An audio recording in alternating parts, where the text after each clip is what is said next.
తల్లిదండ్రులు కావాలని మీ కలను సాకారం చేసుకోండి. ఓఎస్ఎస్ ఫర్టిలిటీ వారి తక్కువ ధర సంతానోత్పత్తి చికిత్సతో అపాయింట్మెంట్స్ కొరకు కాల్ చేయండి 7825893604. డెబ్యూ మూవీ సూపర్ హిట్ అయింది.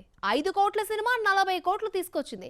సినిమాలో అందరితో పాటు హీరోయిన్ కూడా హైలైట్ అయింది. అయితే మరోసారి హీరోయిన్ ఛాన్స్ రావడానికి 3 ఏళ్లు పట్టింది. గ్యాప్ వచ్చిందా, తీసుకుందా? ఇంతకీ ఆ లక్కీ అండ్ అన్లక్కీ హీరోయిన్ ఎవరో చూసేద్దాం. కెరియర్లో ఎవరు కావాలని గ్యాప్ తీసుకోరు. ఫరియా అబ్దుల్లా అంటే ఎవరో తెలియకపోవచ్చు. జాతిరత్నాలు చిట్టి అంటే ఈజీగా గుర్తుపట్టేస్తారు. సినిమాల్లోకి రాకముందు మోడల్గా, థియేటర్ ఆర్టిస్ట్గా, యూట్యూబర్గా గుర్తింపు తెచ్చుకుంది. జాతిరత్నాలతో వెండి తెరకు పరిచయమై మరోసారి హీరోయిన్ గా కనిపించడానికి 3 ఏళ్లు పట్టింది. జాతిరత్నాలు తర్వాత వచ్చిన మోస్ట్ ఎలిజిబుల్ బ్యాచ్లర్ లో పెళ్లి కూతురుగా కనిపించి మాయమైంది. ఆ తర్వాత బంగారాజులో ఐటెం సాంగ్ లో మెరిసింది.